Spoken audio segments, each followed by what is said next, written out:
It says live. Yep, it says live, but just waiting for it to appear on the YouTube video. It looks like what we did last time was actually recorded, just not streamed. Weird. I don't understand why. There we go. It's actually streaming this time. Is it? Yep. All right. Well, oh, there it is. Your friend Garrett's in the chat. We know that much. Yeah. Okay. So, ladies and gentlemen, welcome to my first, but now technically second live stream, because the last one, for some reason, failed. Did exactly what I did this time, but hopefully people find the correct link now. I'm here with someone who is at least affiliated with feminism, although I've recently learned he doesn't actually consider himself a feminist. So I think that's where we should start. Why don't we define our terms, define our competitors? What exactly are you related to feminism? Well, first I wanted to ask about the title of this video. It's like cuck view. What's that mean? Cuck view. I'll tell you when you're older. Okay. Is this like a view into the world of the cucks? Is that what it is or something? Or? Well, I think most of my audience are anti-feminists, so they'll be familiar with the idea that all male feminists are cucks. Oh, you're kind of cutting in and out there. But... that probably you can hear me clearly, eh? Yeah, I can hear you clearly.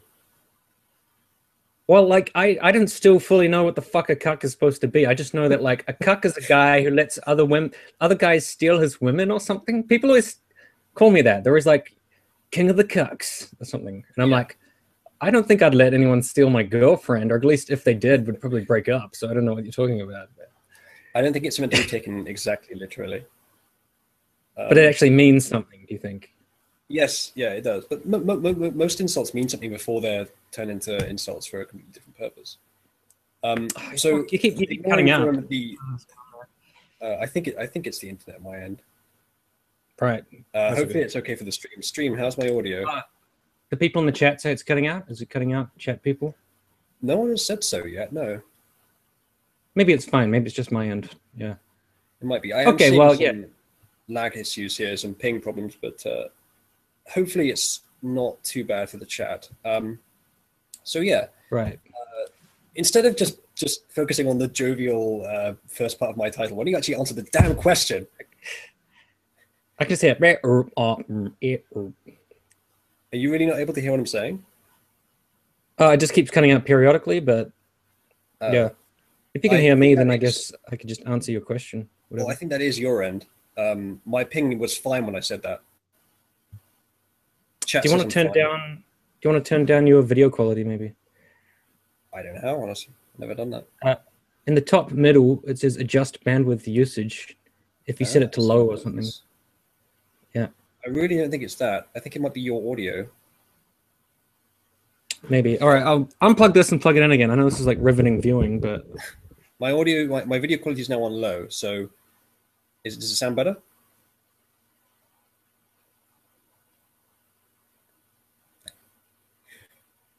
As you can see, ladies and gentlemen, feminist is the one with the technical issues here.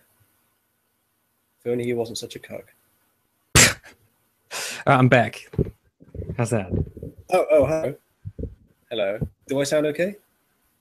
Yeah, I think that's okay. So yeah, you asked me why I don't label myself as a feminist. And you know, like sometimes people don't want to label themselves something because they have a problem with the term. That's not the case here. I don't have any problems with feminism at all. It's just like I think of myself as a progressive, and I think feminism falls under the umbrella of progressivism. Like they're totally compatible. By the same token, like I don't label myself as an atheist, even though I don't believe in God.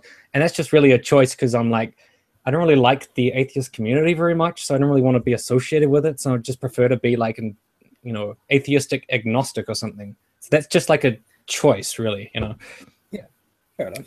I mean, Neil deGrasse Tyson chooses not to present himself as an atheist, rather because he thinks it would affect his ability to be a science communicator, which I think is very fair. I wish he had subtitles. Then I'll be able to hear what the fuck you're saying. Are you still able to hear me? Oh god.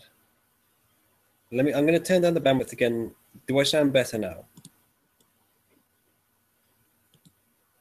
Yo. Do I sound better now? Yeah, I can hear you now. All right. Well, I turned down the bandwidth. I don't know if that's what did it, but maybe. Sorry, stream. You get shit quality Uzalu face, but live with it. So yeah, I find it perfectly reasonable to not label yourself as what you actually are if you find it to have some sort of other issue, like Neil deGrasse Tyson with atheism, as I mentioned before. I don't know that you heard me. He doesn't call himself an atheist? No, because he thinks it would affect his ability to be a science communicator. I think that's fair enough. Right, okay. Some people were angry with him about that, but they're angry with everyone about everything. So anyway, so let's understand there's a difference between label and definition. You may not label yourself as an atheist, but you don't believe in God. Therefore, by definition, you are an atheist, even though you don't label yourself as that. Yeah, so, I think I'm exactly the same with feminism. So, you know, I don't necessarily label myself that, but doesn't mean I'm not, you know. Fair enough. That's what I thought. So, Garrett, you were wrong. What? Why? What'd he say? He said you're not a feminist. Well, I'd technically be a feminist, but I think it's like if you have someone on and you're like, this person is a feminist, it's like they're supposed to represent the feminist point of view or like stand up for all feminists or some shit. You know, I can't really do that. I think people who label themselves specifically as feminist would be more capable of like representing like the feminist view. But I think that's very nebulous and vague, like because feminists believe all kinds of different things. So, you know, that's fine. Really, like swerves and turfs. Yes. Just to contextualize this for everyone, and before we go into all of that stuff, I'm having this discussion because we had a more informal discussion recently about the same topics, and I thought it was very interesting, so I figured we'd make it public this time. So yeah, let's get into that. I have recently seen your political compass test, and you come up as, well, you showed it on Twitter, your political compass. Can you hear me? Now I can. Go, quick. Okay. On Twitter, you showed your political compass and you came up as closer to the libertarian, social libertarian, not economic libertarian, on the left. Yeah. And I think most feminists would be closer to authoritarian, or at least what most people think of as feminists, the suppressive misandrists. So I'm curious if that is the divide between what most people see as the reasonable feminists and the unreasonable feminists. But what do you mean authoritarian? Like, in what sense? Well, in the sense that if you offend someone, like you shouldn't be allowed to say things that offend people. Yeah, but as far as I can tell, in most of these arguments, like with the whole university thing, it's a matter of like private institutions. It's not like a matter of government. Maybe if some radical feminists got into the government, they'd be like psychotic and fucking shut down free speech and everything. But I don't particularly see that happening. Like if you look at like the Congress in America, like the vast majority of men, majority of like governments, state governments are men. It's like the feminists are not taking over, you know. Don't conflate feminism with women. They're two different things. A man can be a feminist. You're evidence of that. No, but I'm saying like feminist influence as an ideology in government does not appear to be very prevalent, but on like university campuses and stuff, it might be an issue. But people conflate that with like fucking Hitler and Pol Pot, and you know that's ridiculous to me. You can be authoritarian without it being in government, without it being legally so. I mean, someone who is like a Christian conservative can believe that women should cover themselves and that no one should ever cuss and stuff like that without wanting it to be in law. I think often there's a crossover there, and I think a lot of feminists would want that kind of thing to be in law. But that's what I mean by authoritarian, that saying that you shouldn't be allowed to do this because of the harm it could do. Whereas libertarian would be more like, it's better that you're able to do this because of freedom than that we prevent the harm it could do. Right. And I don't see offending people as crossing that line into authoritarian territory where we have to shut it down. So a good way to start the debate with a Christian is to ask, do you believe in God? Or if they're a Christian, you already know that, but like, what God do you believe in? Give me specifics, that kind of thing. And I think the equivalent for a feminist is, do you believe in the almighty patriarchy? Yeah, but I mean, you don't have to believe in the patriarchy to be a feminist. And I'm just asking. You're just more likely to believe in the patriarchy. And I think, well, patriarchy either exists or it doesn't exist. It's basically a binary question. And you can say it doesn't exist as much as you want, but if it just does exist, it just does. It's not the same with God, because you can't fucking prove God. There's no evidence for that, you know? There's actual evidence for patriarchy based on, and I was talking to my friend about this earlier, about sociology, and a lot of people say that's not a science, but it basically meets all the requirements of a science. And my friend sent me a good video about that, basically saying, you know, it's research, it's gathering information, it's like addressing trends, it's you know, looking at statistics. That's definitely a science, you know.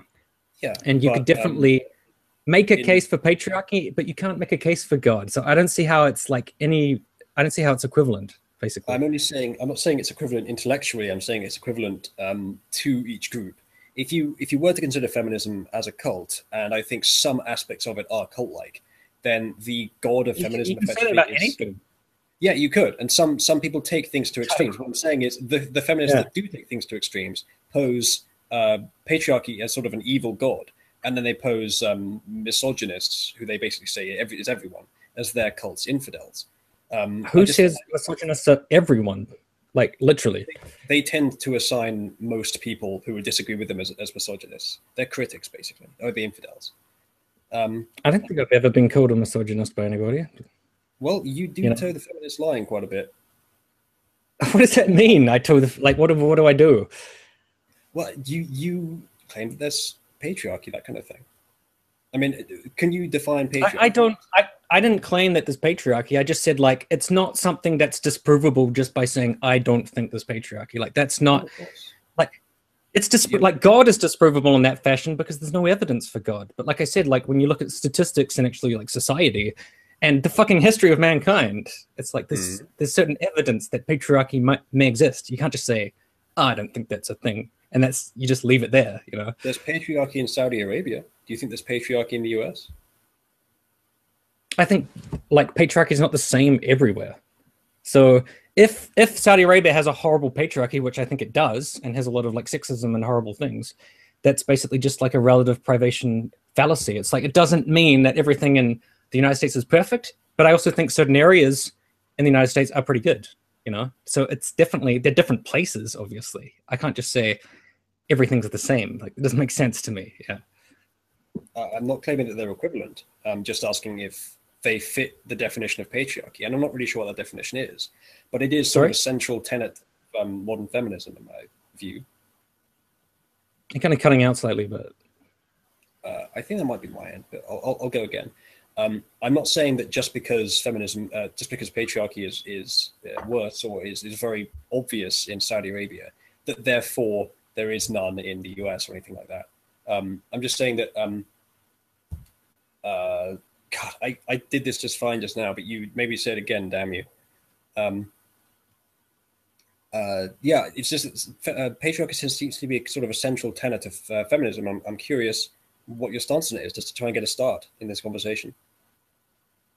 I think it exists, but just like everything else, like saying something exists is not necessarily meaningful, because that doesn't tell you the dimensions of it, and it doesn't tell you the differences between certain places. Like, so as we've already touched on, like patriarchy in Saudi Arabia is going to have a very different, it's going to be a different idea and have different dimensions than patriarchy in America. And I think people always want to like compare the two, but like patriarchy in America could do more with just like more people in government being men, certain laws being biased in favor of men. Everyone's always like, what's a law that just outright attacks and destroys women? And it's hard to think of examples of that, but it's not hard to think of examples of laws that are biased against women. And a lot of that is done by men, like the Conservative Party, like trying to shut down Planned Parenthood and all that kind of thing. So I think in America, patriarchy is a lot more subtle. And I think that's the problem here, is you expect it to just be this thing of like men walking down the street punching pregnant women in the stomach or something, you know? It's not like that. I'm not saying that. Literally, all I'm trying to do here is understand your views. I'm not making any assertions yet. Oh, that's fair. Sure. Yeah, no problem. So how, because I think it should be fairly clear to most people what patriarchy is. And I assume that this is cutting out so much. Have an idea. I still think that's your end. The chat doesn't seem to be complaining about my audio, but just, yeah, tell me every time you can't hear me and I'll repeat myself. I think most people understand what is meant by patriarchy, but do you have a definition that you could give us so that we can work with it specifically? I would just say it's like the dominance of men in society, and partly them being in positions which basically people are so used to men being in those positions that it's just very difficult for women to get into those positions. But in the past, it was a lot more obvious. It was more like women can't vote, women can't get an education, women can't do this and that. Today, it is a bit more subtle, just like you'll go into a room and 90% of the people will be men and there'll just be like a couple of women or something, and they don't really have too much of an influence, but they are sort of present. So people are like, well, there's some women in this room, so the patriarchy is not a big deal anymore, you know? Okay. So you don't. But I think other feminists will have a different idea of what it is. I'm sure my friend Garrett is like screaming in the chat like it's not that or something. But yeah. So do you think that patriarchy is necessarily the result of sexism, or do you think it could be the result of a myriad other things that are not anyone's fault? I think sexism is part of it, but it's more like historical sexism partly, and society takes a long time to catch up. I think it's the same with like slavery. Everyone's like, well, slavery's over. It was a long time ago. Why do you keep talking about that? Because that produced a certain systemic disadvantage, which just permeates throughout the generations, you know? And then just because we don't have in our minds today, like black people are slaves, it doesn't mean that the generations of slavery hasn't negatively impacted where they are today, like where they live, you know? That has a big impact across a long span of time, and humans have small brains. We can't figure out fucking centuries, you know? We only live for like 70 years, you know? I understand that. So you're saying that the sexism that I think we both agreed existed for large parts of the 20th century at least, still holds some sway over society today, still has sort of unfair effects on particularly women?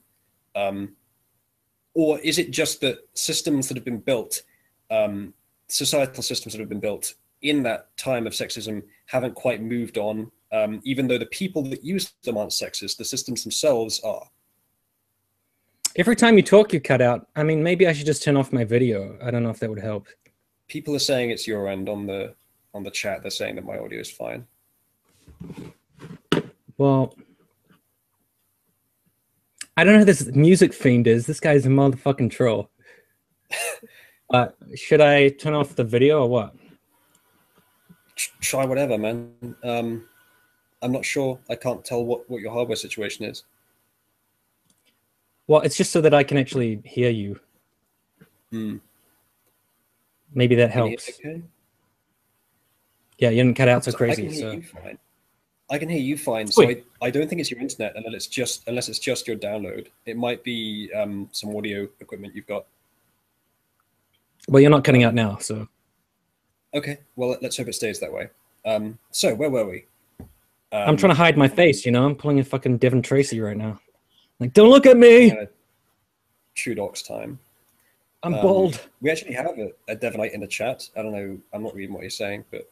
Mr. K Fox, yeah. Yes, good for you. So, where were we? I was asking you about how this sort of sexism permeates into society, how we get patriarchy, and how we get this sort of... So is it that you think that people are still sexist in such a way that disadvantages women, or you think that, or it could be both, or that there are systems that were built during the 20th century and possibly earlier, which themselves are sexist, but the people that use them aren't necessarily? I mean, I think it's both, but like, could I reply to you with a question? Like, how many men do you think are sexist, like personally, in your opinion? Do you mean like how many men as a percentage are sexist? Just generally, just like in your general perspective. Do you think men are sexist? Do you think women just like can't take a joke and they're too uptight or something? Like, what do you reckon? I tend to delineate human beings by factors more important than their gender when discussing intellectual issues. So I think that sexism is something that a lot of people have, but usually it's correlated with lack of wealth, lack of education, that kind of thing. I don't think it's societal as such. It's simply it's more socio-economic, if that makes sense. So it's not across the entire society, regardless of these other factors. You don't see as much sexism, especially not overt. And I'm not sure that I accept that there's subtle sexism, but in the north of the US as there is in the south, or in the south of the UK as there is in the north, that kind of thing. So yes, there are still sexists. I don't see it as systemic or systematic, though. And I think you would argue that it's systemic. But like, why don't you see it as those things? Well, I think the real question is like, why would you? When only some people are sexist, it's like only some people like fruit. Is appreciation of fruit systemic? Is appreciation of fruit systemic? Well, only some people like fruit. I mean, it's probably most people, but it's probably not a brilliant analogy. But I feel like, you know, liking fruit is just like a taste thing, whereas sexism is kind of a negative behavior. I think they're not very comparable to me. Well, it's just an analogy of like proportions. It's not about why they exist. It's just of proportions. Like, and then the concept of systemicness, something like that. Because some of the population does something doesn't mean it's systemic. It's got to be spread systemically. It's got to have some sort of system of spreading. Well, you said you disagree with it being subtle, but if it is subtle, you can't necessarily measure perfectly the extent to which it exists. So on your behalf, it's kind of an assertion to say like, oh, I don't think it's systemic or anything, when you don't fully exactly know whether that's true. It's just something that it's like your opinion, basically. Like, oh, it just doesn't seem systemic. Yeah, I haven't come to the conclusion that it is yet. I'm awaiting. But that's not a fact. I feel like it's the same with, like, for example, global warming. People are like, oh, global warming's not a big deal or whatever, or like it's not really happening, or well, it either is or isn't true. You know, in 100 years, we're going to find out whether it's real, and then maybe the people who thought it wasn't real will be like, see, I told you it wasn't real, but that wasn't because they knew. Their opinion was it wasn't real, and they just turned out to be right. You know, I'm not actually making any claims. I'm just trying to investigate your ideas. Yeah. Oh yeah, I'm just curious about your views too. So yeah. Okay. Well, I haven't really presented any. Like, I just see feminism as a bunch of claims, and I don't accept many of them. So I'm just hearing the claims, just sort of having them resound among the audience so that we can all understand them. Well, I mean, but I can't like represent feminists, like I said before. I just have my point of view. But like, do you base your rejection on facts and information, or do you base it on like sort of a feeling about it? Just like, oh, patriarchy just doesn't feel true. You know, I base it on a lack of facts in its support. Yeah, as far as I can see. Right. Well, it's not something that's really easy to measure because it's somewhat of an abstract concept, you know. Which is why I'm sure you can understand some people are skeptical of it. Yeah, definitely. I mean, I don't take question with people being, because I'm skeptical of it too, just in terms of like the thing with me, it's not like I don't just think the whole thing isn't real and like just doesn't exist and there's no such thing as patriarchy, but to me it is a question of how prevalent is it, how influential is it, like what are the dimensions of that? That's the question to me, is like, and it's the same with global warming, like what are the dimensions of global warming?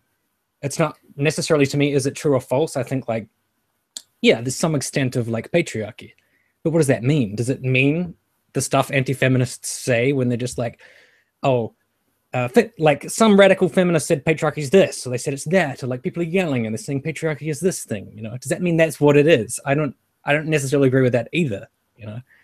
That's why like I'm I said, asking your opinions on it. Yeah, exactly. Well, I mean, that's why it's kind of a subtle question. Like when people say there's no rape culture, it's just a matter of where a rape culture exists. It's not like people treat it like it's ubiquitous, like there's a rape culture everywhere, like people are walking down the street talking about rape and how great rape is. Like that's not how the world works, you know? I think some people do think it's ubiquitous. Well, and I think they're some of the loudest people too. Right, yeah.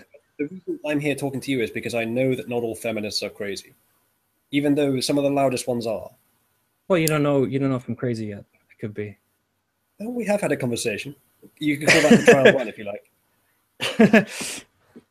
No, but like I was talking to my friend about this, and he was like, anti-feminism is to some extent like a compositional fallacy, which is basically just mushing all feminism together.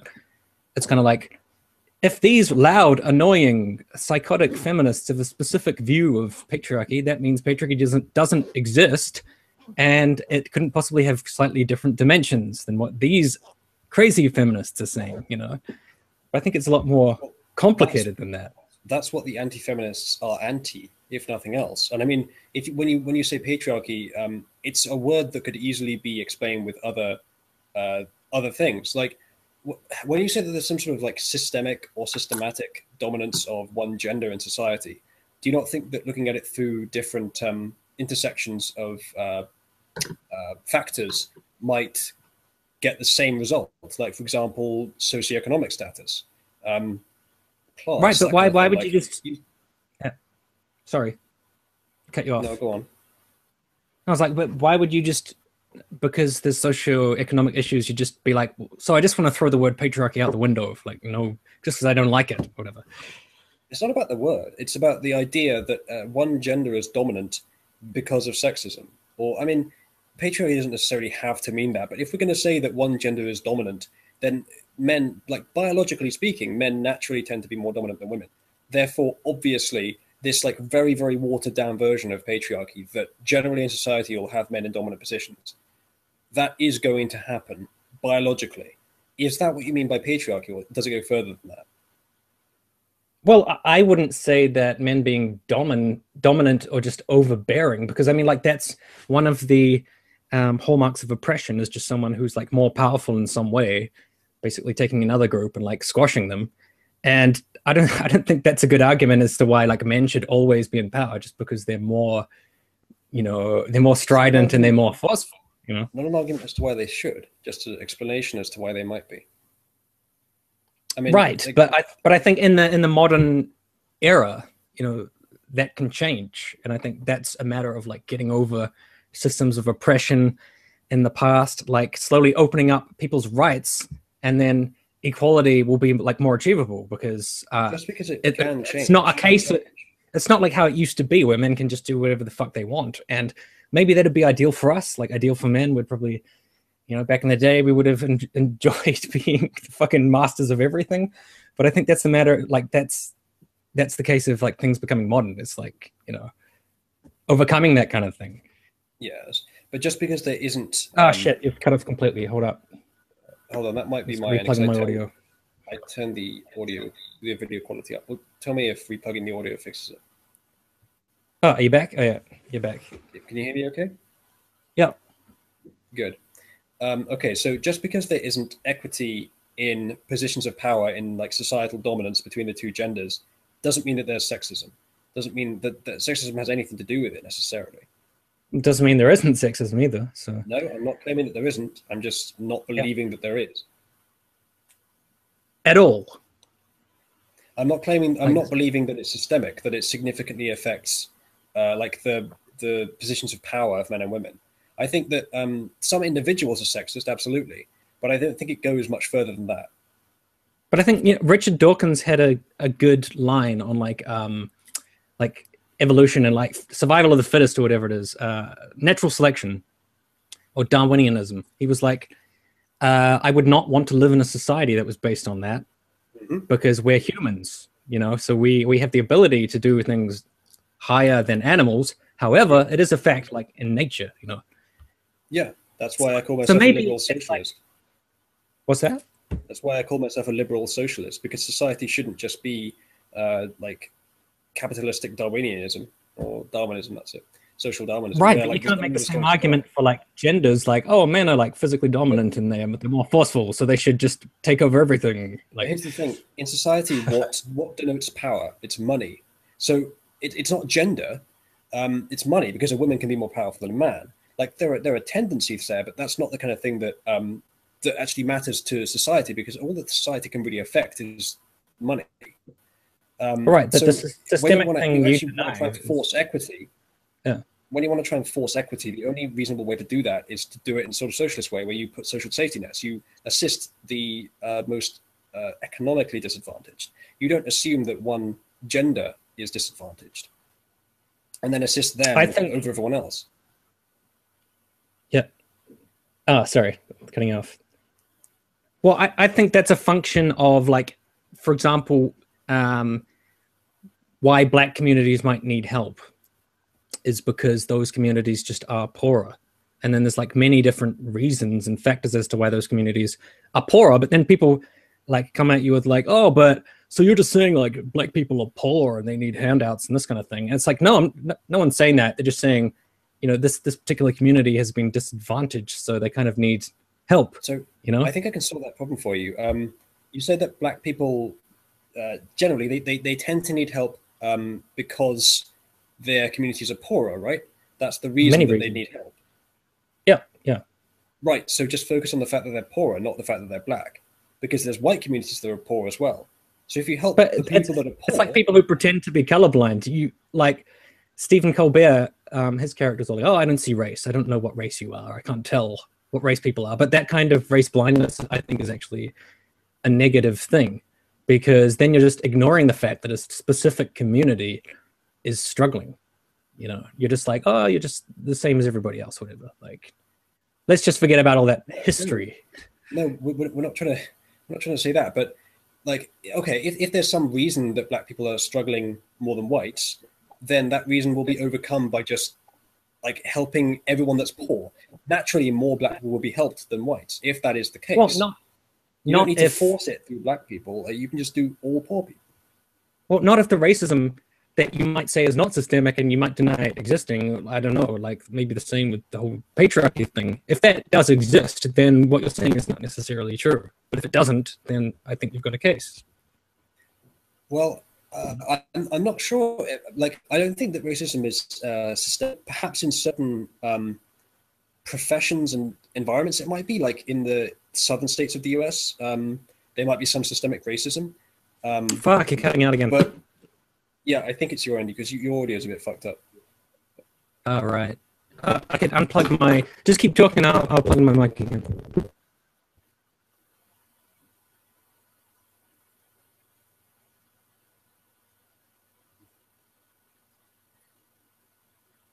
Right, keep talking, yes. Make something up to say. Garrett claims feminism is a movement of... Oh, hello, welcome back. Yeah. You sound better now. You have fixed it. I'm sure I'm not making the ideal points for, like, I think Kirsty Winters is in the chat too, and she knows more than me. That name, but I don't know who she is. Kirsty Winters, feminist. So I'm sure that they're like yelling at the computer, like, this guy doesn't know what the fuck he's talking about. Well, anyways, I'm not an expert on anti-feminism either. I just watch a few videos on it sometimes. Oh, sure. So, yeah, I'm sure there's people in the chat who would be able to answer some of these questions better than me. But yeah, we were talking about how if you uplift the poorest of society and a lot of them happen to be Black, then systemic racism will disadvantage them regardless. Yes. If there is, like, this is somewhere where I have sort of a maybe a conflict with between libertarianism and authoritarianism, whether or not businesses should be allowed to say no to employing or serving certain customers. Right.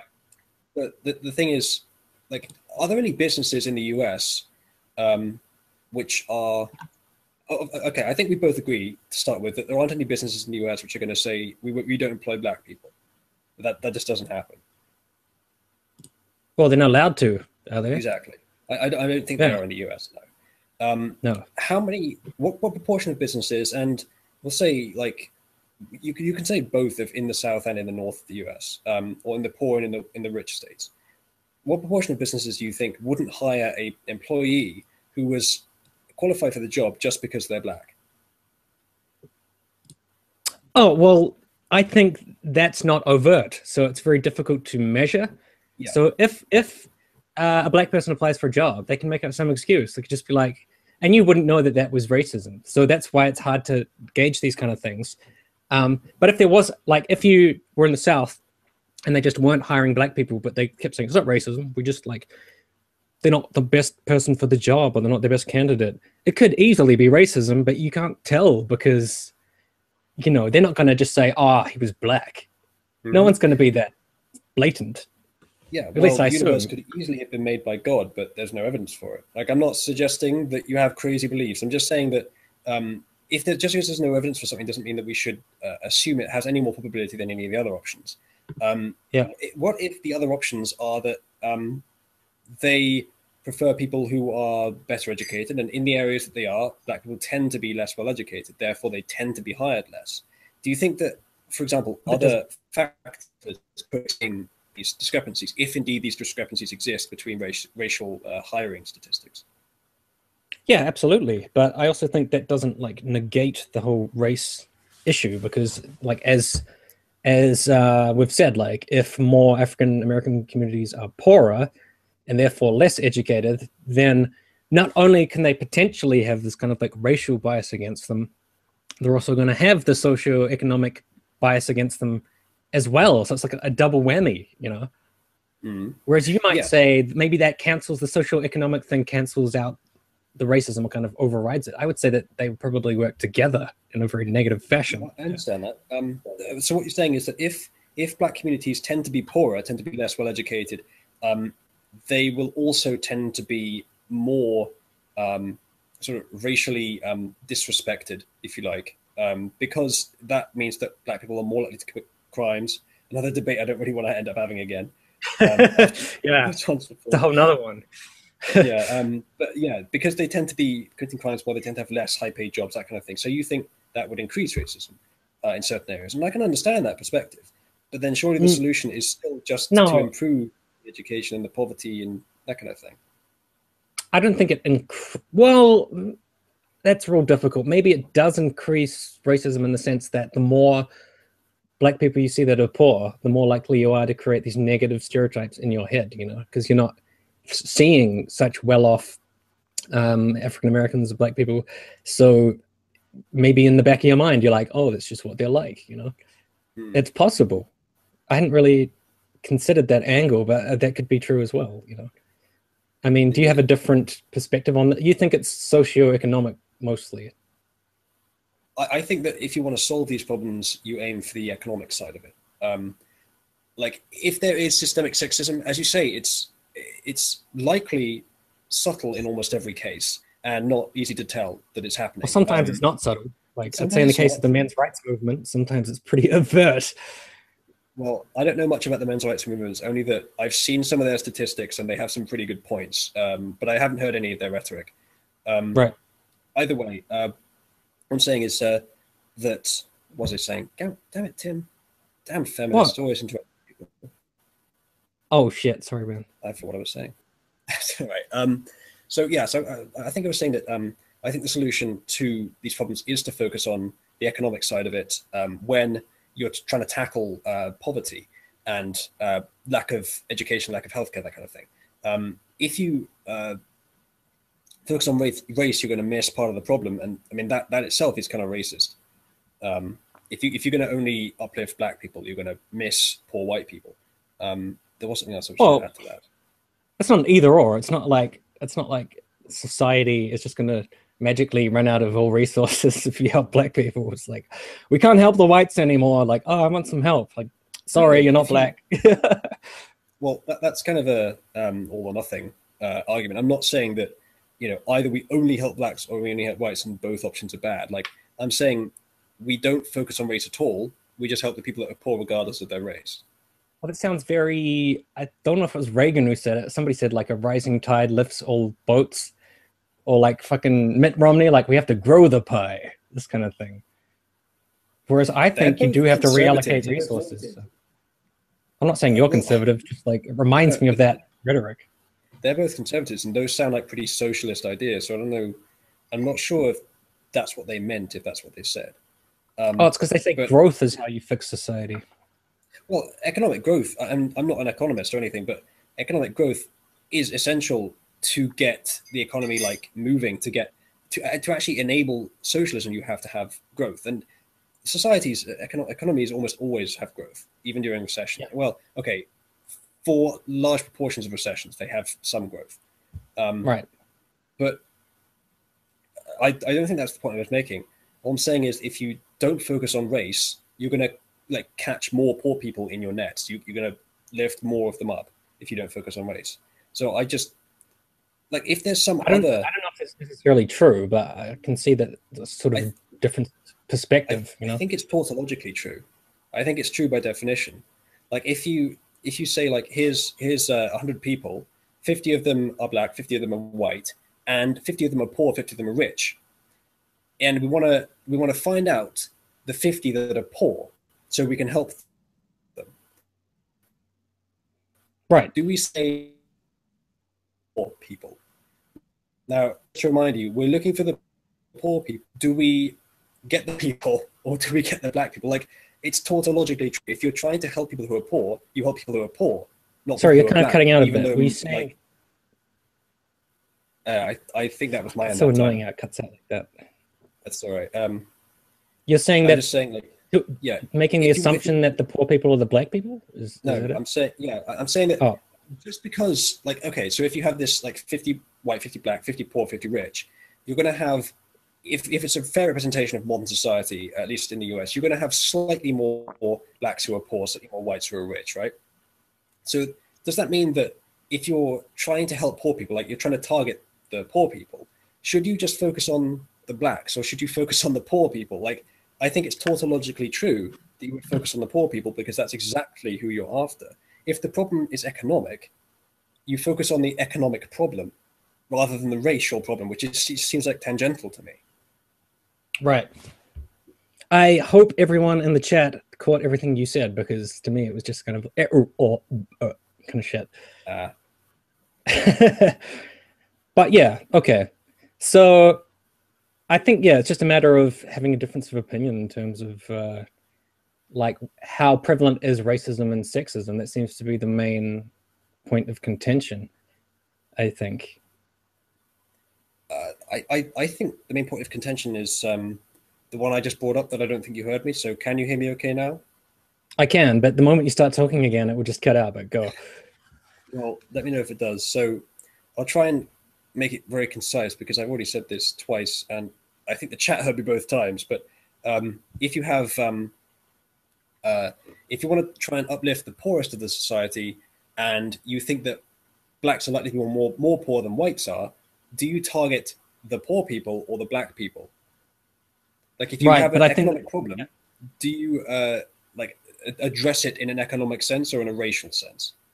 But I think the problem with that example is that's like basically in a vacuum, and you're just removing all of the stuff to do with society, like stuff to do with history, stuff to do with context, stuff to do with like geography, location, general economics and trends, and all of this other information. You're just saying this is in a vacuum, and this is just like, if you removed these individuals from everything that's happening in the entire fucking world, then yeah, I totally agree with you. I'd be like, well, it's not really, I wouldn't split them up on race because there'd be no reason to, you know. Okay, so you wouldn't. There'd be like no factors that actually change my perspective. I'd just be like, oh yeah, they're just humans, like in a void, you know. Well, I'm not trying to remove those factors. I'm not trying to remove any relevant factors. I'm just saying, for the economic problem, do you not address it as an economic problem rather than a racial problem? I think it's an economic problem that has a racial component that you cannot avoid because it's just built into it. Race can contribute to it. So can geography. So can religion. So can all kinds of other things. But we don't say, like, let's give it's a good example. Muslims in America. Let's focus on them instead of focusing on poor people. We focus on Muslims because let's just say, for example, to be poorer. That's not how you would solve the problem of people being poor. You wouldn't focus on some religion or some other group. You'd focus on people who are poor. Well, I mean, but yeah, Muslims don't particularly have the history that African Americans have. I know a lot of people say, like, oh, it was a long fucking time ago. It's no big deal. But I think, to me, again, that's just a matter of scale. You know, I'm not talking about those issues. Like the reasons that they might be poorer, I think, obviously are relevant to the wider conversation, but to this question of who do we focus on, they're not actually relevant. Like, okay, so white people may tend to be poor less than black people. We can understand the reasons for that. We can have that as a wider discussion. But just for the question of how do we help these people, like how do we focus on the problem? How do we solve the problem? Like, how do we solve people being poor? We help the poor people. But obviously, if we want to solve the problem further, like if you want, okay, so if we want to solve the racial problem rather than the economic problem, we can focus on are blacks disadvantaged? First obvious question. Second question is why, and then third is how do we fix it then?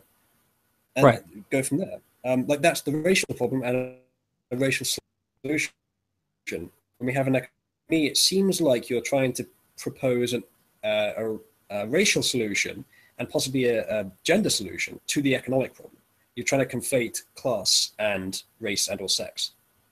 Well, like I said, they're all tied together. I think you can't just arbitrarily say like, oh, race just can't be a factor. Like I don't see the point in that, you know, because it just is like it's just a thing. Like it just exists in terms of like how that plays out in society, you know. And it's funny because like so many people like black culture is worse. It's more violent. Like there's something wrong with black culture. And then the moment you say, okay, let's do affirmative action, they're like, what? Black people, oh, they don't break it down on race. And it's like, but you just said that black culture is fucked up. So you yourself said something about race, and now you're saying don't talk about race. Like I find it very confusing, you know. That there is a racial problem. The black Well, culture like, thing. it's like you can shit on black people so long as it's like a negative thing, like shitting on their culture. But the moment you talk about like, okay, so we'll do something specifically for black people, you're like, don't break it down on race. Not you specifically. I'm not strawmanning you. Just like other people have said these kind of things. You know, like, oh, affirmative action, that's wrong. It should be merit-based. It can't be based on race. Damn blacks with their thug life. Like, I think the obvious solution to that is just to base affirmative action, if you're going to call it that. It's not really in this case, but you base it on wealth. Which is, like, again, I think all the things you're suggesting is just sort of mixing the basic tenets of liberal socialism, unnecessarily mixing them with race and gender. Again, the problem that you're stating here, that because I think we can both agree that gang culture, not necessarily black culture, but gang culture is at least to some degree a product of poverty. I know AIU in the chat couldn't agree with that because he just thinks it's their choice and nothing further. But we could agree that it's at least partially a product of poverty.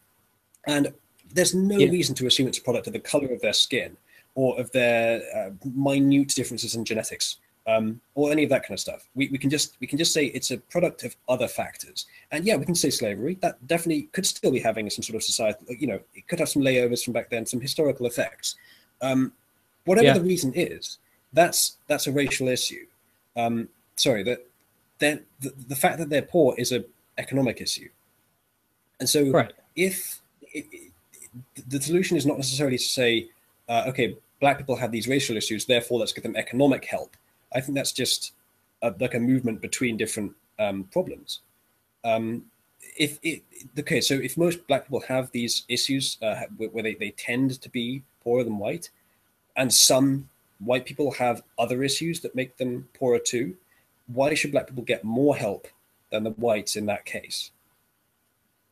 Well, because of the context of the situation. Like when you think about, how about like other minorities? Like I'm sure like with the Native Indians, for example, you would think. You're saying that there's more in society keeping black people down than white people, even though that white people and black people in this situation are just as wealthy, have just as little money. So that we have to do more to help black people because there's more keeping them down. Yes. Okay. Yes, I totally am saying that. I'm starting to understand your argument now. Okay, so you're saying that we can't just address the economic problem as an economic problem because the racial problem bleeds over onto it. Well, it's a simple, like, I mean, we don't want to get into this whole like police thing, but it is like, you know, the profiling aspect. You could say that that's like based on socio-economic factors, but I think it's fairly obvious that quite a lot of these cops are just fucking racist as hell. You know, I mean, I think that's quite obvious. And I also think that the racism and sexism that we're talking about, like I said before, it's not really easy to measure. It's pretty subtle. It's not like people just walking around down the street yelling the N-word or like, you know, and the people that do are like, oh, she's a slaw, she's a whore, that's not a word. She's a whore, she's a slut or whatever. Like those people are the more open and flagrant about it. But like the more subtle aspect might be like, oh, you know, we won't promote her, or we won't, you know, she's pretty good, but whatever. Like a man could do a better job, even though there's no evidence that a man could, I guess, unless you're talking about hard labor or some shit, you know. It's a lot more subtle. It's not just like it's not like back in the day when fucking Matt Bender was like, women are chattel or some shit. Women aren't chattel. Like women, well, generally in like Western societies, you know, they do have opportunities, but that doesn't mean that there's not like certain barriers. And I think it's just a matter of like whether you see those barriers or you don't. You might just be like, those are bullshit. But I think to me, they're not bullshit. And I know that makes me a beta cuck or whatever, but I don't fucking care because I've already been called so many names on the internet. It doesn't make a fucking difference. Yeah. That's fine. So yeah.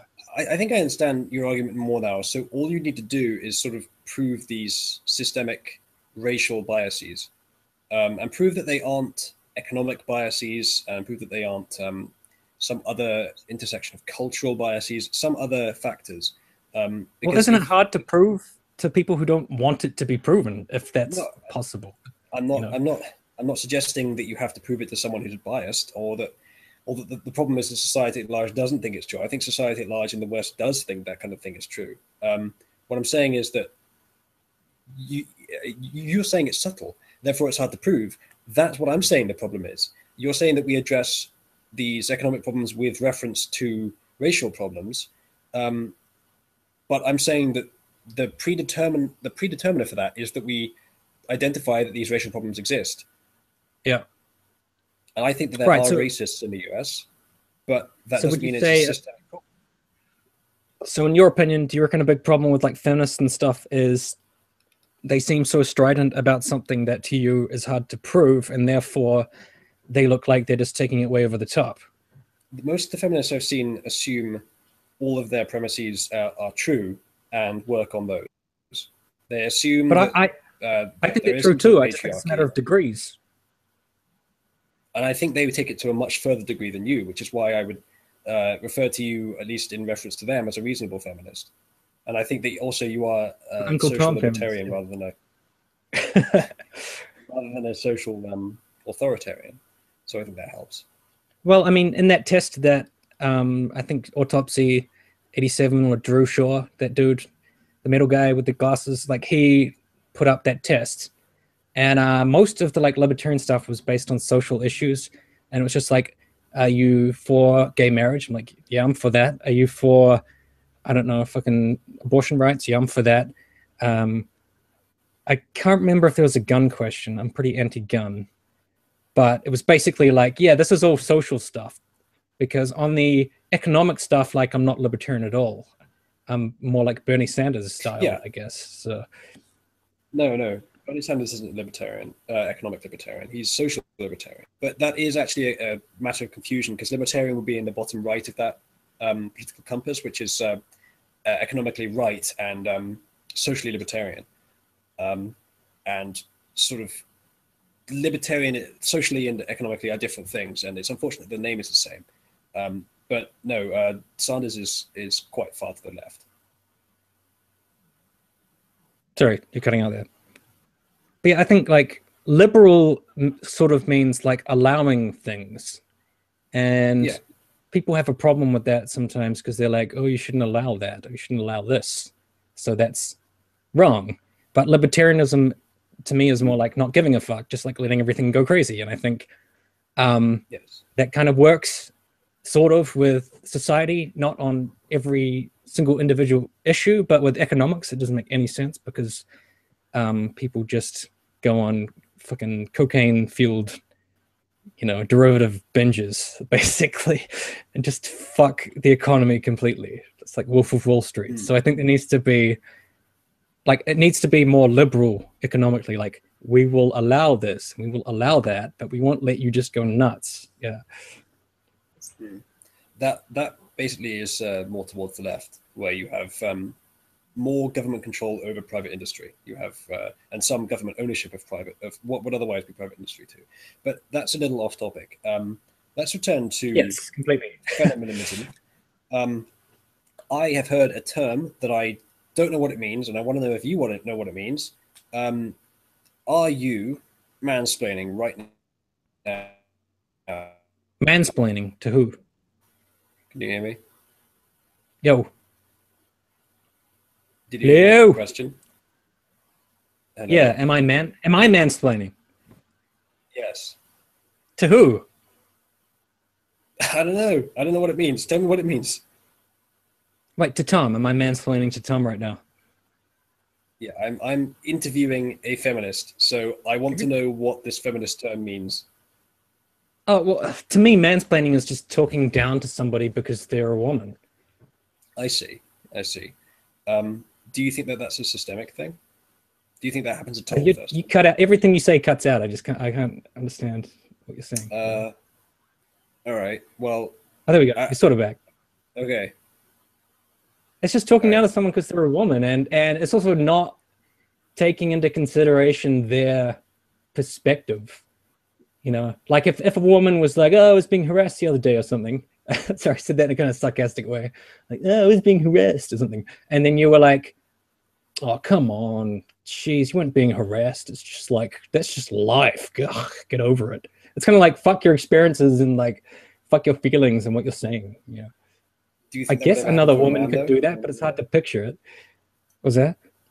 I think that happens more among women, and I think that if a man ever said to a bunch of male friends or even to female friends, "I was being harassed the other day," I don't think they'd take him very seriously. No, they'd be like, "You're a pussy. Yeah. You're a weak man. You should have just killed him with a screwdriver." So I don't think this is a problem of sexism then. I think this is just a problem of having sort of some sort of stoicism and expectation of stoicism.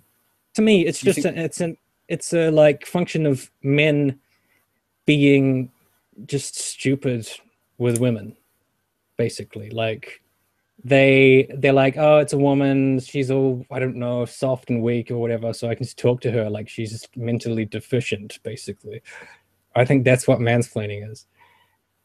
Right. Well, like it's a lack of respect. Yeah. Okay. Well, how widespread do you think that problem is? Because I know that there are sexists, and I know that they probably do that. But I think most feminists, when they use the term, think that it's most or all men. Well, I think that's the same argument we just had on patriarchy, which is you're like, well, you know, feminists say patriarchy is this, and they say it's that, but it's not necessarily exactly what it is. It's just certain feminist ideas of what patriarchy is differ from other ones. Same with mansplaining. You know, to some women, it's just like all men talking shit to women. But I don't know if that represents the overall view of it. Because to me, just personally, I think it's just like lacking respect for somebody based on like who they are. And it's the same with racists. They're like, "Oh, so you're..." I know you'd be able to see it, but like, "Oh, this guy's black, so I mean, he must be a bit slow." You know, that's like how racists think, really. Or like, "This is a woman, she must be slightly hysterical just by default, so yeah, I'll just talk slowly to her."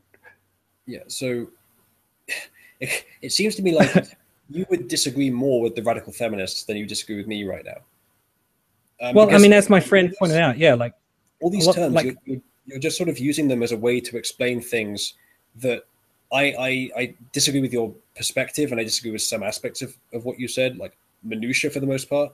But people take these terms much, much further than you take them.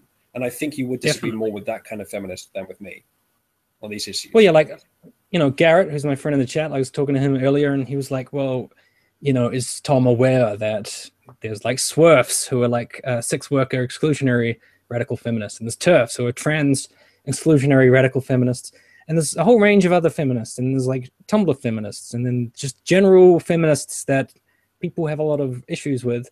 And for the most part, or to a large extent, a lot of other feminists don't like them. Some people fucking hate TERFs with a passion, and I think I don't like TERFs either. And they're still feminists. They do have radical in the name, so I guess that gives you a clue that they're not very reasonable human beings, you know. Mm-hmm. And but I don't know if people self-identify as a TERF or something. I mean, someone will have to explain whether they do, because it seems like a weird thing to call it. Yeah, I'm a radical feminist who hates trans people. It's a weird thing to call yourself, you know. Yeah, it's the kind of label that someone else would assign to them, I think. Maybe I'd have to. Yeah, my friend knows a lot more about that, so I have to ask him.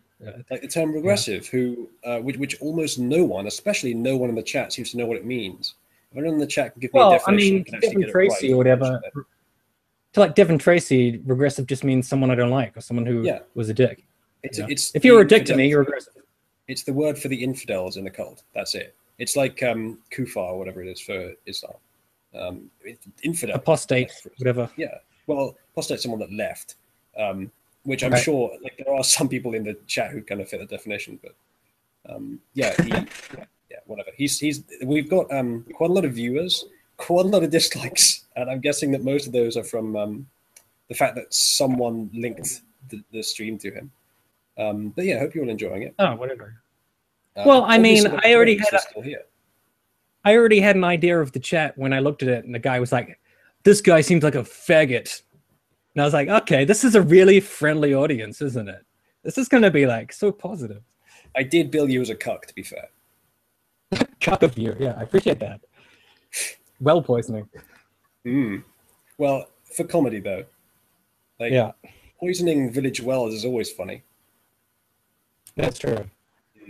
Yeah. Okay. So I think we've covered a lot of ground. Then we have. We can end if you like, or I can think of another topic. There were some other things that we covered the other day that might be worth talking about. I can't think of anything specific though. Maybe, yeah. You like the audience could ask some questions, like, why is he such a cuck? Why is he so beta? Why is he letting women? Why is he letting fucking Muslims take his women? What's with this guy? So let's just find out quickly on a slightly related topic if you actually are aggressive, because I know that I think I've asked you this in private but never in public. So I don't even know what the fuck that means. No, okay, I'll tell you. So Majid Nawaz defines the regressive left as anyone who basically avoids criticizing dangerous ideologies for the purposes of political correctness. Right. Do you think that Islam should be free from or have reduced criticism because of political correctness? I think that's like a nonsense question. Like, of course not. It doesn't make any sense. I agree. So I'm not regressive. There you go. Yeah. Thanks. And again, Devin Tracy doesn't like me. Made that question necessary. Yeah. Oh, that's true. Well, you're a Devin Tracy regressive. Anyway. Exactly. Worthless nonsense. Let's stop talking about him. Right, but to me, the term regressive doesn't make sense at all, because to me, like, a regressive would be someone who was like, we should not give women the vote and we should go back and like change all these policies, whereas these are just misguided liberals potentially who are saying, look, we don't want to talk that bad about Muslims because we want to be like sensitive to their culture and all this kind of stuff, and a byproduct of that is those regressive policies that will lead to like women being oppressed, for example. But I don't think that the liberals who are saying that want those things. I think maybe they're just short-sighted, Yeah, I don't know. I think they're overcome by like a wave of politeness in Western society, like complete an environment which is isolated totally from the reality of some parts of the world, where this shit really is awful. But they don't want that, No, they don't want it themselves. Like, these people wouldn't enjoy living under Sharia law, although they might. Like, I think most of them don't know what Sharia law is. They just think it's like slightly different ways of judging, like in law, for example. Like, I don't think most of the UK politicians, who many would describe as regressive left, or the Canadian politicians, for example, I don't think many of them know much about Sharia law, and I don't claim to either. But I know enough to know I don't want it. Well, what do you think of Jeremy Corbyn? Because everyone is like, he's super aggressive, but he wants to cut off Saudi Arabia. He doesn't want their oil money anymore. He's like, cut them loose. In the meantime, David Cameron goes on like dates with the fucking Saudi royal family and like makes out with the dude. So, but they're like, by definition, because he talks shit about Muslims, David Cameron can't be a regressive. He's a good guy. He's solid. Like Corbyn, who wants to cut off Saudi Arabia, he's the regressive. Well, the thing is, the thing that people got most pissed off about around Corbyn for is that he said something that was misinterpreted, and I don't think he worded it ideally, but what he said basically was that he wanted... Sorry? The Osama bin Laden thing. Maybe. I don't think it was that. I think he said that he wanted some groups in the Middle East, like Hezbollah and Hamas, to be involved in negotiations. Now, I don't know whether he actually has professional ties to these groups, but that's the only thing that I found when I looked it up.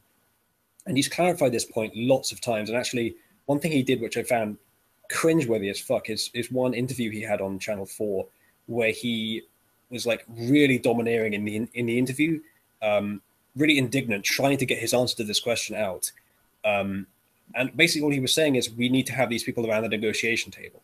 Now, I don't necessarily think that is going to do anything good, but I'm not an expert in the Middle East, and he probably knows more about it than I do.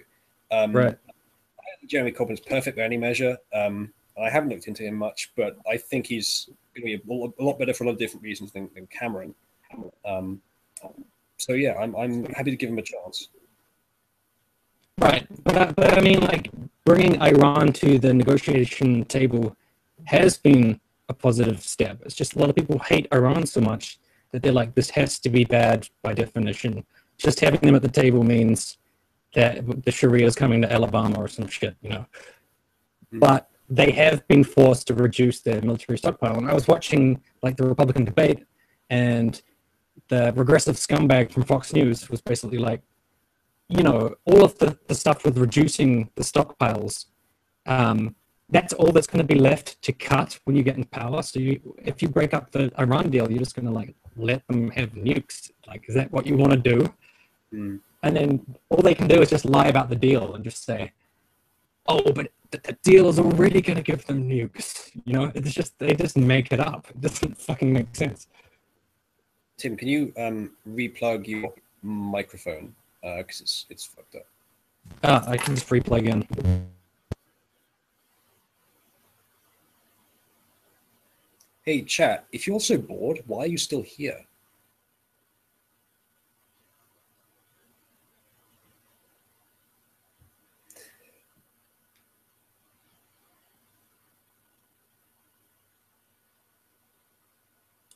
Hello. Welcome back. You're fucked up too, but oh, yeah, I don't know.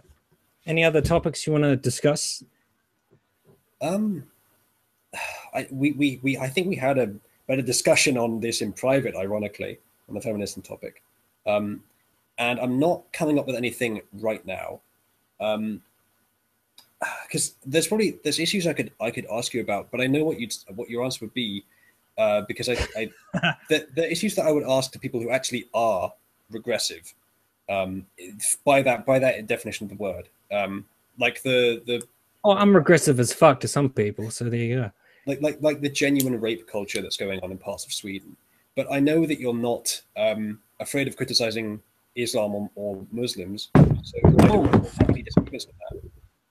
Well, I mean, I wrote a blog on the whole Cologne thing, and I was basically trying to say, like, well, there was a distinction between like refugees and asylum seekers, and I just wanted to say, like, don't blame it on the refugees because they're the ones actually escaping the legitimate war zones. And you can look up the difference between a refugee and an asylum seeker. The majority of the people who did horrible shit were asylum seekers, so people who are still being approved. Yeah. I would term them as economic migrants, just because it's clearer what you mean there. Because an asylum seeker could still technically cover refugees, but refugees are those genuinely fleeing war. And I would be surprised if the refugees were all just like fucking saints, but obviously they're not. But they're not all. Oh, yeah. I would be far more surprised if there was a significant concentration of crime in refugees rather than economic migrants.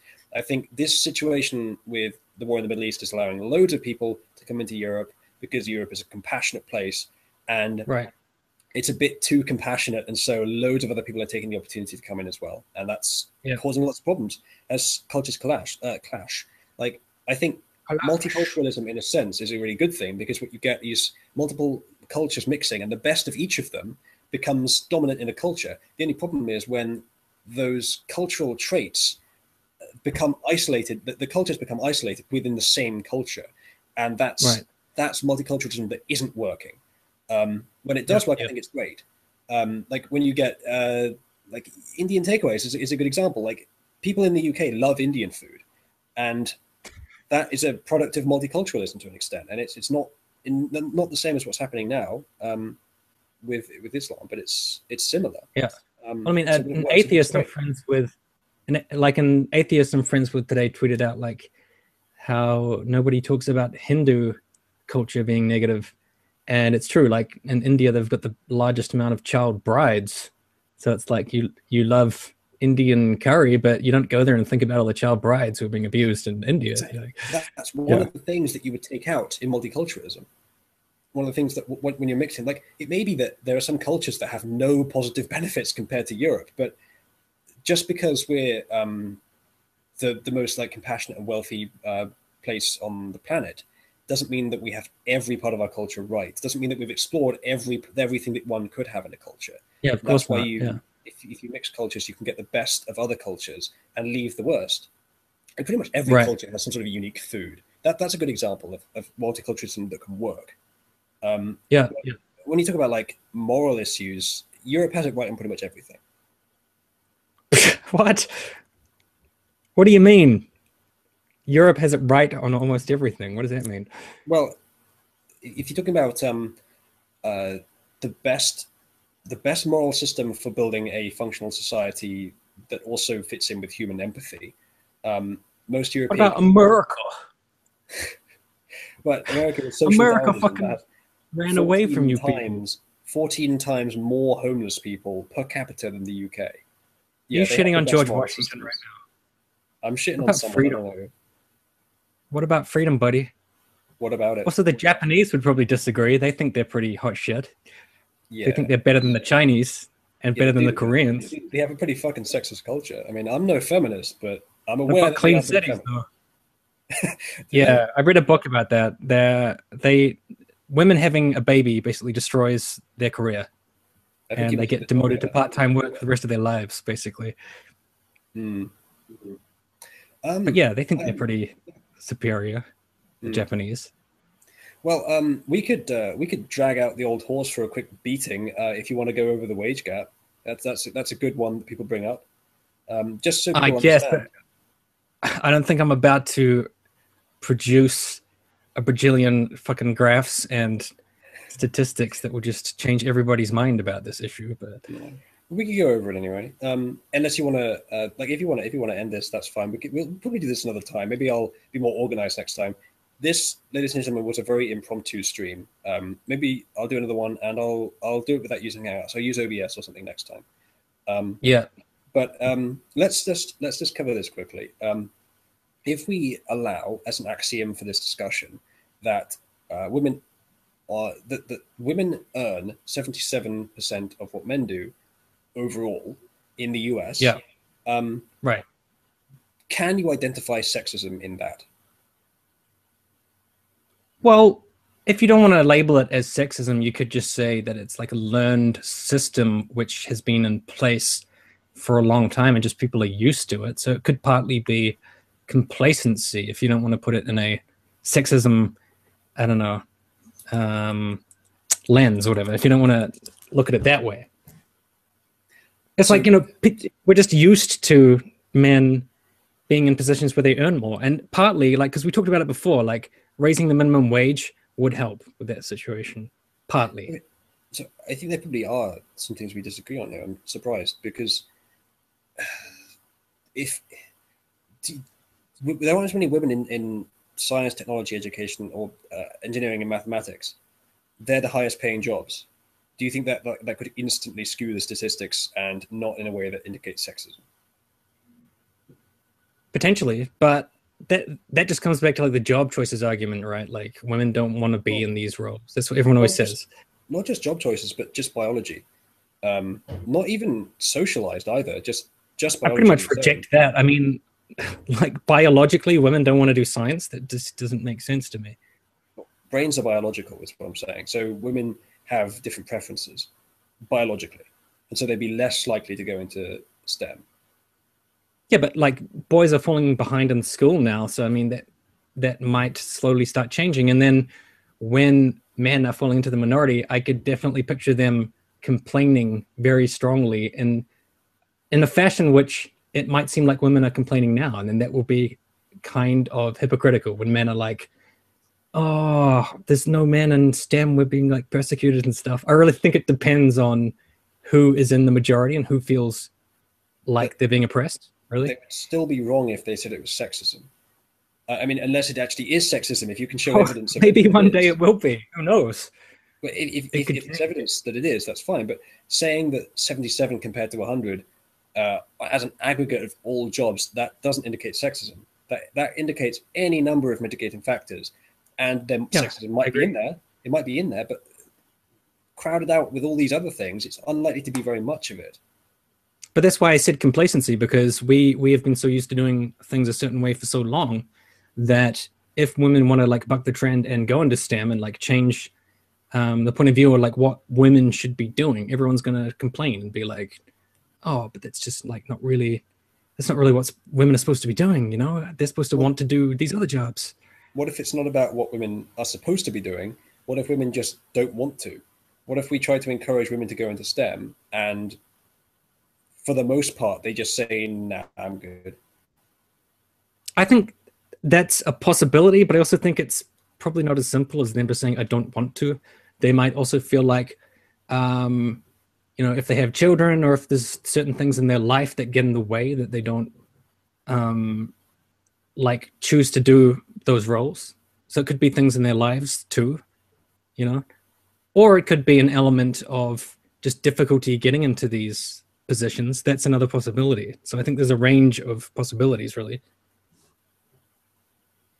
Right. So you might disagree and just think, okay, it's this thing or it's that thing. But I think it's obviously it's not simple. We're not going to solve it in this hangout. No, obviously. I just people tend to use that, and I'm not saying that you do. This is why I asked. But people tend to use that as evidence of systemic sexism, or even systematic sexism in some cases. And I'm willing to concede that there is some sexism in society that could cause, among individuals, which could cause that that discrepancy, which could be part of it rather. But I think that I suspect it would only be around 1% at max, and that most of the rest of that can be explained by biology and sociology and other things that have nothing to do with sexism. Well, I think that, yeah, my friend Garrett has looked into this more. I can't remember if he has a video on the gender pay gap. Maybe he's got one coming up, but I think like he would be a good reference for that because like he crams as many sources into his videos as he possibly can, whereas I'm like real fucking lazy and I just say stuff basically. So that's all I'm doing. Yeah. Yeah. That's actually all I do in my videos. I won't reveal my magician's tricks to everyone. But, yeah. Yeah. But I think on the gender pay gap, we're just like, for now, we're just stuck on like, okay, so there is a pay gap. There's a question as to why that's the case, the extent to which it's sexism, and the extent to which it's other factors is basically debatable, I think. I think most of what this entire discussion comes down to is that, and do correct me if I'm wrong, I think you seem to think, you seem to see far more systemic systems of, let's call it intersectional oppression, even though that sounds really feministy, but just literally it makes sense. You're allowed to sound feministy. I don't have a problem with that.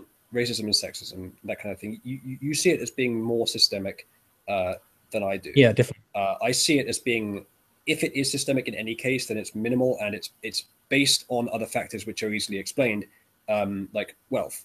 I mean, that kind of thing happens with wealth. You put rats on a hot plate, they attack the weakest rat immediately. I'm not saying that black people are weak. I'm just saying that. Well, maybe that rat's black. That happens too. I'm saying socially that happens too. You get, if people are poor, they're more likely to attack people they view as weak rather than helping people to do better. That's the. Well, I mean, but yeah, that's going to be the people that live in their neighborhood, though, isn't it? And those people are also going to be black, or like generally, Yeah, it's. I'm just trying to explain how you would get from poverty to some sort of systemic racism, which I allow that there may be some in some parts of the US. That's what I'm saying. I'm saying that that's the extent to which I take it, but you would take it further, and you think that there are, at the very least, pockets of systemic racism and sexism in the Western world and the First World pretty much universally. Yes, absolutely. Okay. That's pretty much where we disagree then. And that kind of thing, that's sociology and it's perceptual. And I'm not trying to. No, there's statistics and evidence and studies. It's not just perceptual. Statistics can be misused, as we both well know. Right, but there are studies. It's not just like people just looked at society and was like, "Oh, I feel like there's something." Like there is evidence. It's just like you might perceive that evidence differently and come to a different conclusion, you know. That's what I mean by perceptual. So what I'm saying is that this difference between us is, it's not very empirical. It's not easy to establish like precisely. It's mostly sociology, which I don't regard as useless science, but I do regard as lesser science. So I think I don't think that we can disagree very profoundly on anything, just on minutiae for the most part. And I think, as I say, I think you would disagree more. Well, I don't think than you. I don't think the existence. I don't think the existence of like systemic or systematic oppression is just a side note. I think that's quite a big disagreement. No, I'm not saying that the issues that are relevant to it are minutiae. Just that the actual things that we disagree on are approximate to the point that they're difficult to sort of pin down and perceive as differences. No, I agree with that. If it's true that it is something that we would need to address, and I don't think that necessarily either of us can be said to be true. I think in different cases it will be somewhere between the two. But I don't think necessarily there is a specified point, because it's all approximate. It's all sociology. Well, I do think certain sociologists and feminists will be able to make a case which is much more science-based and research-based than the one I've put forth today, which is basically just my personal feelings about it. You know, and I'm so sure I think there are studies, and I'm sure that many academics and scholars would be able to suggest problems with those studies the way that I couldn't, because I'm not an expert either. Yeah, but I think like Christy Winters and Garrett, who's in the chat, are probably gonna like hit me with a hammer later. So for everything I've said. Right. Well, so there are certain people in the chat who have been hitting me with a hammer ever since. Some of them actually have said that they don't care about feminism, so I don't know what they're doing here. So let's end it on that note. It's just good to shit on people, I think. Yeah. It's the rats on a hot plate theory. These people just have nothing else, so they're just violent and hateful. And so they attack whatever they think is weaker. And they're dead wrong in this case. See his Twitter account. You're wearing shades, bro. You can't be weak. I'm wearing shades for a damn good reason. Thanks for watching, everyone. We may do this again, and I'll do it with a bit more organization and forethought next time. But this was just a friendly chat, as is build. So I'm gonna go flag you off to my friends now. So. Do it. I dare you. Do it. Do it into my channel. When you do it. Tom was such a prick. Yeah. Stupid shades. Yeah. I'm so sexist. I'm a misogynist now because I disagree with a feminist. Hey, I mean, I'm not a feminist, but okay, I'm willing to be like your Uncle Tom, fucking, you know, enabling. You can just be like, we've got a feminist on our side. We've got Tim. He's like King Cuck. You know, you can just use me for whatever fucking, you know. That didn't sound right. Especially after saying that you're King Cuck. Yes. Okay. I'm just gonna stop it there. All right. Awesome. All right. Yes, you are my token feminist forever. You can never. Sweet. Yeah, you're my token anti-feminist. But then again, there's so many of them around that I don't really need you. So. Wow. Rejected. Yeah. All right. Well, I'm gonna put chat out of its misery and thank them, and good night.